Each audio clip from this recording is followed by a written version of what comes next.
Welcome back everyone to Formula 1 2023 and welcome to your race review for the Dutch Grand Prix. Race reviews are back here on Racing Reviews. It's been an awful long time and what a race to return for.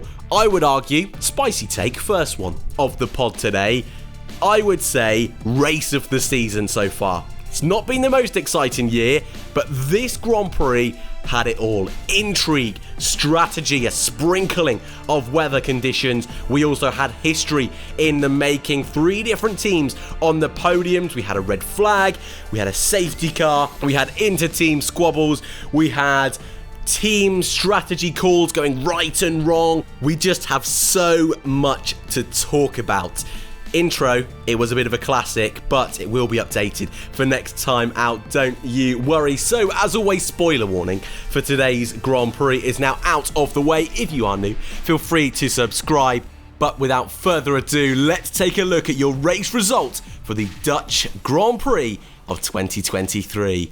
And it was victory number 12 in 2023, and more importantly, number 9 in a row for Max Verstappen, equaling Sebastian Vettel's world record of 9 race victories in a row. Next time it can be beaten by Max, and when we talk about Red Bull, we'll have a discussion on what can stop this man at this point.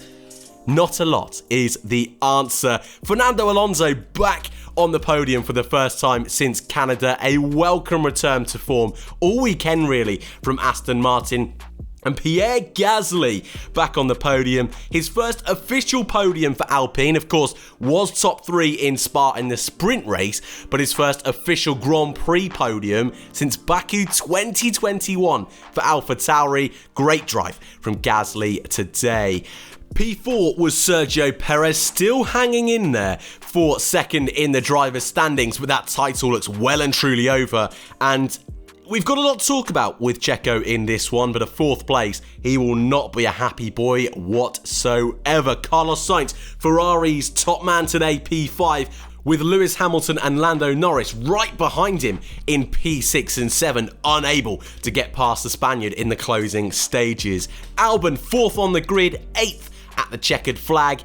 A decent haul of points for Williams. They will be happy with that result. Not over the moon, considering where they started, but not a bad job at all from Alex. Oscar Piastri, first half of the race, gave us so much entertainment in 9th, and Esteban Ocon rounds out the point in P10. Your final few classified finishers: Lance Stroll, 11th place, Nico Hulkenberg, the lead Haas driver, in 12th. Debutant Liam Lawson, 13th place, ahead of Kevin Magnussen and Valtteri Bottas, also ahead of his teammate Yuki Tsunoda. George Russell, a late puncher, put paid to his race. However, he was the final classified driver, with Guan Yu Zhou, Charles Leclerc and Logan Sargent all failing to finish. We'll do it in the race order. Just going to be a carousel of images if you're listening over on YouTube. But Red Bull, we've got to start with Red Bull because that was the story today. Max Verstappen again putting in a brilliant performance. Don't want to say faultless, but it wasn't far off. Wasn't far off, was it? Another spectacular drive from the Dutchman, who is just untouchable.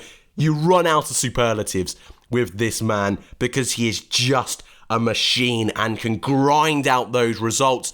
And it seems like no matter what comes his way, he always finds a way to get back to the top. And I think straight away, there's going to be a lot of you in the comments and talk on socials that the reason, especially early doors, Max was able to take the lead and really take a control of this Grand Prix after that initial downpour was Red Bull's strategy call. And this is kind of where we have to talk about Sergio Perez as well, because we had that opening lap of the Grand Prix, but straight away the rain came in quick, came in heavy, and Sergio Perez, along with Guan Yu Zhou and a few other drivers, Charles Leclerc was one, Pierre Gasly another, made that inspired choice to come into the pit lane, strap on the inters and go for the gamble. And for all of them, it worked out. Charles and Ferrari, we'll talk about those later on, but they had a real blunder on the tyres. But actually the rest of them strapped on those inters and got to work. And it was Checo that jumped into the lead. It was Guan Yu Zhou who moved into second, Gasly third, and Max Verstappen, when he pitted a lap later, was down to fourth. But Max was on a mission, got past Gasly, got past Zhou very, very easily, and then started hunting for Sergio Perez. But then it dried up. Then we got back into the conditions where actually it was the soft tyres that were coming back into play, and those drivers that took the risk and didn't come in, they were the ones setting purple lap times, and that forced Red Bull to come into the pit lane. Now, with a 3-second buffer with Checo in the lead and Max second, you would expect Red Bull to bring in Perez first. Maybe even double stack. Bit risky that early in the Grand Prix. But they had a comfy gap to the car behind, which I believe at the time was Fernando Alonso, that they were slightly worried about. They had a comfortable gap. And actually, they could have very easily brought Checo in. Next lap brought in Max. And business could have continued as normal. They didn't decide that. And actually, instead, without Max going on the radio, this is not a Max Verstappen critique here, and actually people in the comments that will point that out, Max asking for preferential treatment, that did not happen. This had nothing to do with Max Verstappen forcing the team, trying to twist their hands, nothing like that. The team made the decision to bring in Verstappen a lap earlier, and actually the result of that was when Checo did come in, Max took the lead and never really looked back until that closing stage where we had the red flag, and Fernando Alonso looked for a moment like he was going to get those tyres up and running a bit quicker than Verstappen. Never came to fruition. 9 race victories in a row for Max. And he does thoroughly deserve it. The way he's driving is just outrageous. And you can focus on that call from Red Bull, and it was unfair on Sergio Perez. It was. He rightly was in the lead of the Grand Prix. He took that decision with the team to come in at the start of the race. He took the lead and actually deserved to have the first choice of coming in early and trying to get even more of a gap on his teammate. They should have given him the option on that. He is the second driver in that team, and actually he's not the one that's currently in pole position to take the world championship.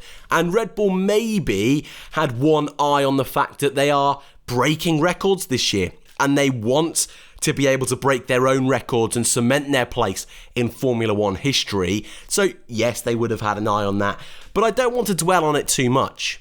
And the reason is that Max was just on fire. You look at his pace in that stage of the Grand Prix, and actually afterwards, I thoroughly believe that if they had stopped Perez first, then it just would have resulted in both drivers eventually being side by side, and then Max taking the lead. I don't think it was a matter of if, I think it was a matter of when Max was going to get past, and Red Bull know that. They will have the telemetry. Yes, from a viewer's perspective, me included, it spoiled it, and I was a bit frustrated. I thought, oh, come on, Red Bull, let's have a bit of spice in this Grand Prix. Max is going to fly off now, and it's victory sorted, and it was for Max. Realistically, he wasn't challenged for the rest of the Grand Prix, but Red Bull trying to just secure these records, I understand why they did it. Frustrating as it is, I understand. Perez, though, I can understand why he was absolutely livid and kind of kept it to himself. He was cool and calm, I feel, on the radio, but that frustration must have seeped in, especially when it got wet later on in the race and he went wide. And then he got a penalty, didn't he, for going too fast in the pit lane. I imagine that frustration just seeped in, and that surely must have come from that Red Bull call. If they hadn't made that call, it's a very different Grand Prix for Sergio Perez, and it must be such an isolating feeling for a driver when you don't feel like your team are trying to help you get that victory. It must be awful. It must be one of the worst feelings in Formula One. And he felt it for most of the Grand Prix today. So to come away with a third place finish, but actually a fourth because of that penalty, that must be pretty heart-wrenching, pretty gutting for Sergio Perez, who's not had a great season. And though it looks like his seat is safe for next year, actually right now he wants to get back to winning races. And arguably Red Bull took that away from him today. But Red Bull themselves will of course be elated with today. They've got that record in the history books again cemented. Another victory. More points for them in the constructors. They extend their lead. 1-2 in the drivers. Could not be happier. Aston Martin, we'll move on to them. A great race for a half of the garage, as it kind of is for most of this season, isn't it? With Fernando Alonso back on the podium for the first time since Montreal. Superb drive from him as well. These are the kind of conditions where champions excel, don't they? And Alonso really put that experience on show today. Some daring moves, some really exciting lines through turn 3. Him and Oscar Piastri were the two drivers experimenting with turn 3, the banked corner, and made it work comfortably ahead of Pierre Gasly at the checkered flag. I mentioned it a minute ago. It looked like he might have been able to fire up those tyres quicker than Verstappen. And actually something I didn't mention with Max that helped him slightly was the fact it was a rolling start. I think it would have been so much more fun if it was a standing start at the end. I understand why it was still wet, but that would have been awesome. That would have been great to see. We didn't get it. But Alonso, I don't think will care all that much. A great return to form. And actually all weekend, Aston were looking pretty good. Wet conditions or not, I think the upgrades they've put on that car over the summer is a good step forward for them, considering where they were in Hungary and Spa. Great weekend for Alonso. Lance Stroll was a bit of a passenger, I feel, in this Grand Prix. Spent most of the race at the back. Never really looked like it was going to come to him. He had 7 stops, the most on the grid, alongside George Russell it was. And actually one of those for George was his puncher pit stop. So, yeah, not a great race for Stroll. 11th, misses out on the points again. But it's nothing new. Not a surprise at all. Alpine, though, how do we describe their race? I think that's a good weekend for Alpine because they've outscored Ferrari, outscored Mercedes, outscored McLaren. The only teams they didn't outscore were Red Bull and Aston Martin. So for them, considering all of the changes they've had behind closed doors, and probably out of all the teams on the grid, are the one team that just can't wait for this season to finish. I know there's teams at the back struggling and would love it to be finished, but actually all of the drama that are going on with this team at the moment, to get a podium in Spa, podium in Monaco earlier in the year, and now a podium at Zandvoort in those crazy conditions. Actually, for both cars to finish the race for Alpine, they would be delighted. Double points finish. Ocon, I think, made an inspired choice to go onto those wet tyres. And if it wasn't for the red flag, I think he would have been much higher. Maybe even fighting for a podium or even the victory, seeing how wet it got. The only question that I spin here to Alpine, but also to you guys as well, is there any point for the wet tyres in Formula 1? And it's not a criticism of the wet tyre, because you look at Joe's crash into turn 1, and if another car had hit him at that speed that he hit the barrier himself, that could have been fatal. So it was a right call, even if Joe hadn't crashed, was the right call for a red flag. But then you kind of think, well, what's the point of the wet tyres? Because if we're racing on wet tyres, then it's too dangerous and we shouldn't be racing, it should be a red flag. So that's the only critique of Alpine on that strategy, that they never managed to utilise that. And Ocon was having a strong race. Yes, he was in that midfield that was up and down, but he was having a strong race and was kind of penalised from that. He was frustrated on the radio. I can understand why. But for Pierre Gasly, he seems to have really found a good vein of form at the moment. Of course, that podium last time out in a sprint, wasn't it? At Spa, now managing to secure a P3 in the Grand Prix. Yes, his inspired choice at the start helped, but actually his pace was very, very good in the Grand Prix today and was able to dart away from Sainz and Hamilton and Norris and co. at the end of the Grand Prix. Even he kept Perez honest at the end and actually stayed within that 5-second window comfortably, about 2 seconds away from Checo at the end. Great race from Pierre Gasly, and for Alpine, I think they can be very happy with today's result. Ferrari, mixed bag. Normally is, isn't it? With the Scuderia. Carlos Sainz P5. I feel like Carlos had a good day today. That's my gut feeling. P5, I don't think that's representative of his race today, because he had some great defensive moments, managed to keep Hamilton and Norris at bay at the end of the Grand Prix, was fighting with Alonso, and even at one stage looked like he was going to hold on to that top three, but that car just didn't have the pace. It just did not, for whatever reason, work in today's conditions. So to secure P5, good result, but I think the drive from Sainz deserved a little bit more, if that makes sense. For Charles Leclerc, it was that contact right at the start of the Grand Prix with, was it Oscar Piastri, wasn't it? And he just lost a little bit of his front wing. They had to do a front wing change. Then it turned out there was floor damage, and he was just going backwards and backwards and backwards. Had a great fight with Liam Lawson. That was really fun to watch. But apart from that, nothing of note from Charles Leclerc. Didn't finish the Grand Prix. And Ferrari, once again in 2023, come away from a race disappointed with the results. Another team that I think will be, again, disappointed is the right word. It's Mercedes. With the highs and lows of yesterday's qualifying session, with Russell in third and Hamilton down in 13th, it was almost Uno reverse today, with Hamilton climbing from 13th down to about 19th. Strategy at the start going completely wrong, fighting his way back to 6th. A good race. George Russell, who was, again, started the race in third, went super long in that opening stage, didn't come in quick enough. Mercedes made the wrong call there, and actually, for a team that strive for excellence, that for so many years were inch perfect on those kind of strategies, they had a blunder at the start of this Grand Prix. This was a race where you make the right call at the start, you're in the mix for the victory. Look at Alonso in second place, Gasly in third.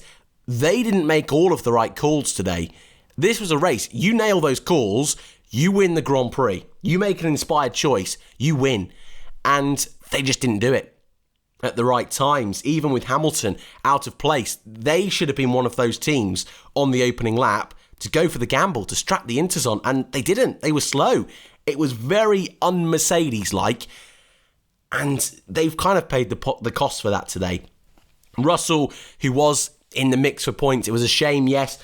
Really light contact with Norris at the end to get that puncher. He would have finished in the top 7 or 8, so he'll be frustrated. But again, you look at where he started, even 7th or 8th, that was not the target today. It's another DNF for George Russell. Well, it's not, is it? He's classified in 17th, but pretty much a non-score, a DNF. It's not been the season he would have hoped for. It was a great day yesterday.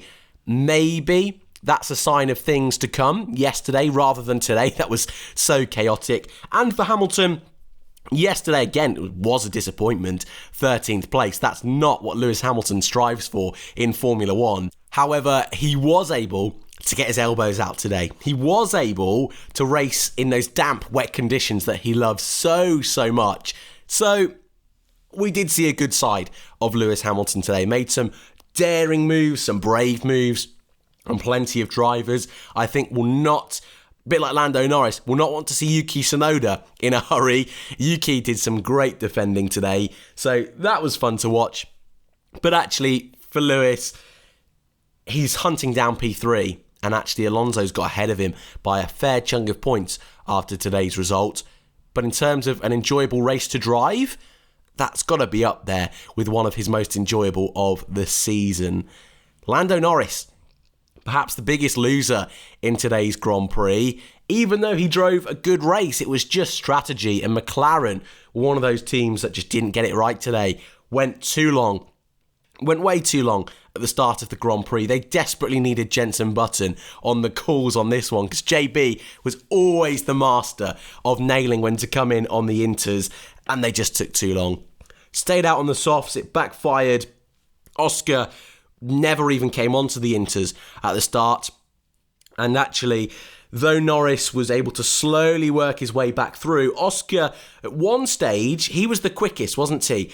When everyone decided to go from the inters back to the softs, it was Piastri who was lighting the timings up with purple sector, fastest lap. And he benefited from that and was able to cut his way through the pack with some amazing overtakes. I think overtake of the day was Oscar's move on Valtteri Bottas into turn 1, I believe it was, and then darted down the inside of Charles Leclerc. He was on a move, was Oscar Piastri today, but his race just kind of came apart. Never really was fighting in those top point positions, whereas Norris was able to push on, again was stuck behind Tsunoda for what seemed like forever. But actually, it's just a bit of a meh race for McLaren.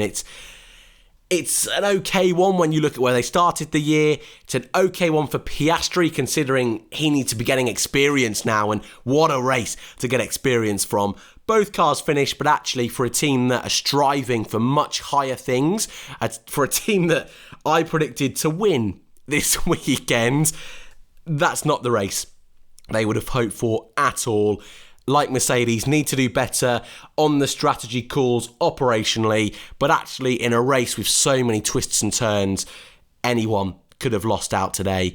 Just need to be on it a little bit quicker next time out when the rain starts to fall. Williams, it seems weird to talk about them this low down, but Alex Albon, great day yesterday. 4th in quali, was rudely bumped out of a top 3 starting position by good friend George Russell.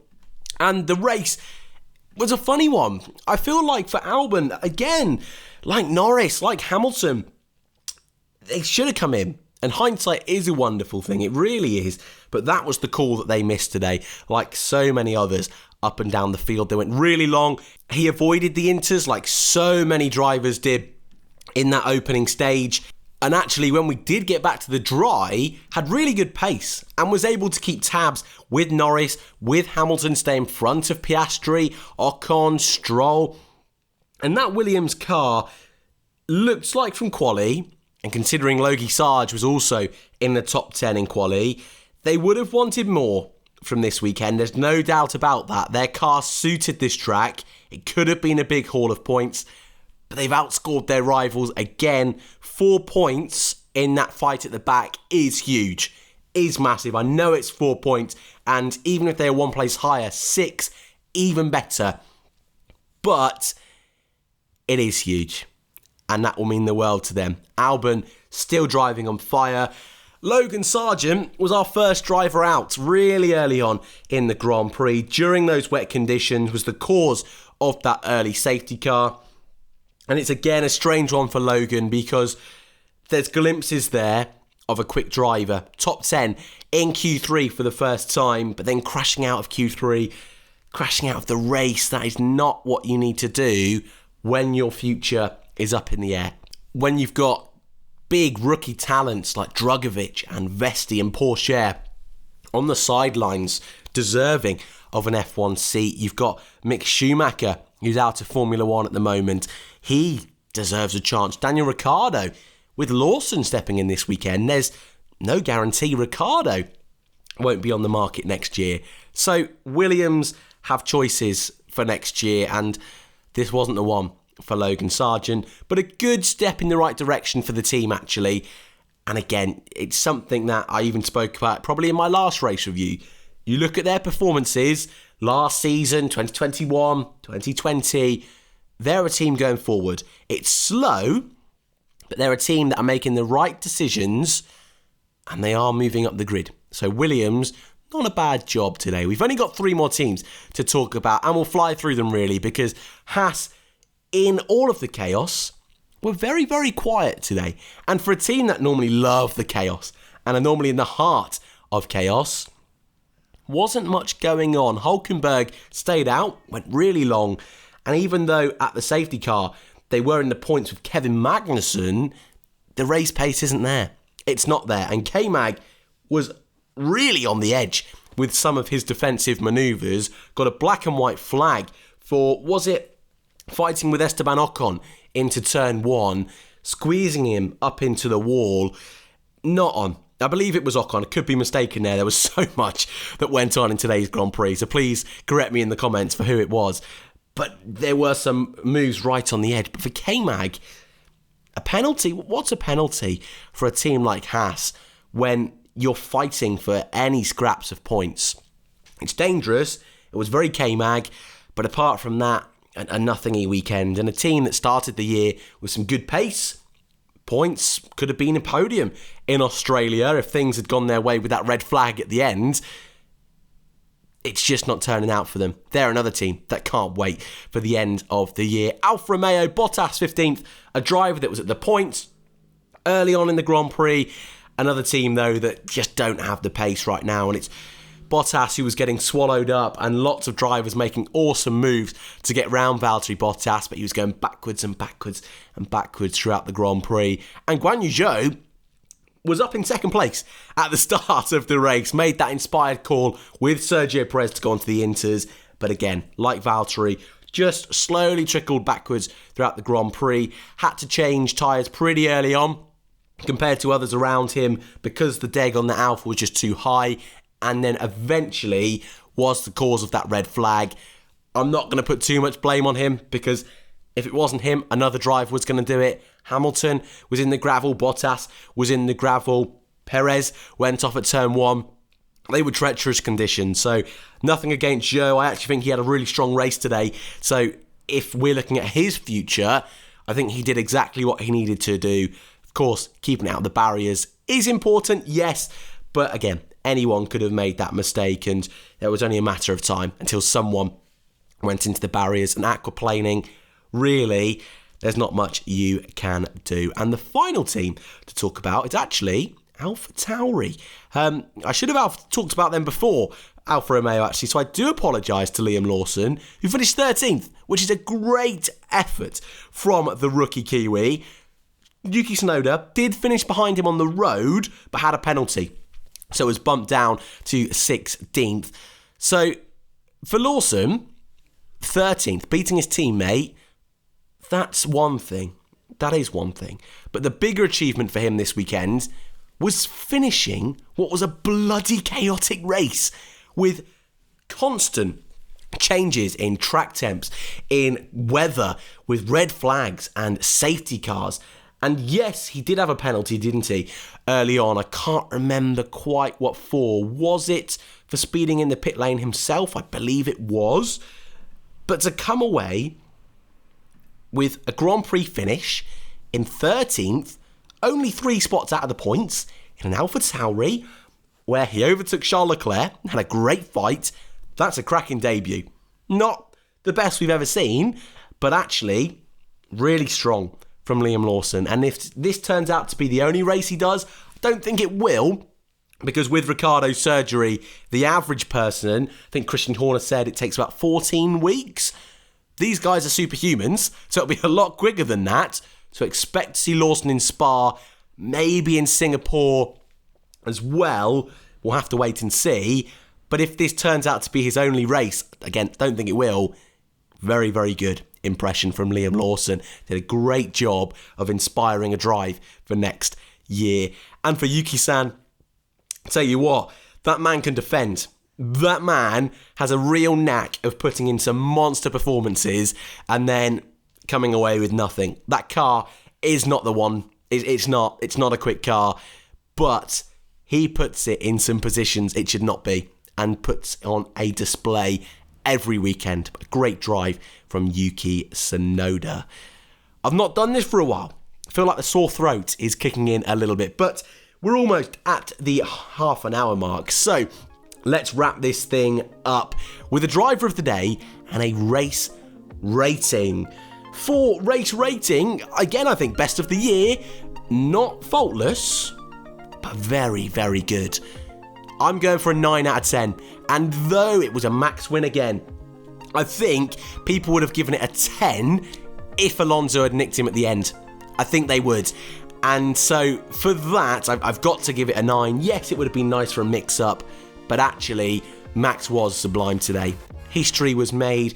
We did have intrigue all the way through. The only part it misses out on the 10 for me is that Max was in the lead for most of the race. What I want to see in a Grand Prix is a chance for someone else to be able to win it, and that threat of rain was there throughout, so that by itself bumps it up to a 7 easily.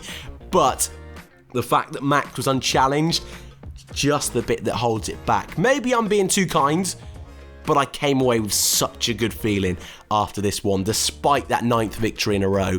And again, actually, history in the making.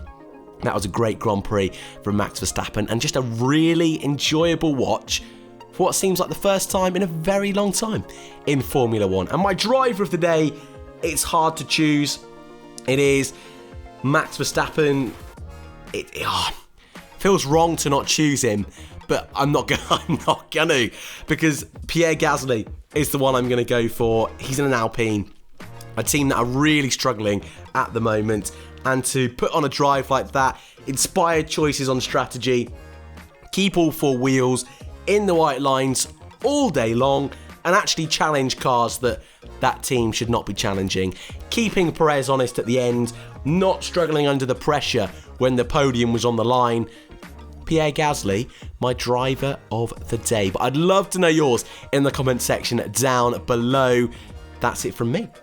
I will see you next time out for the Italian Grand Prix next weekend. But as always, thank you very much for watching, and I'll see you all in the next one.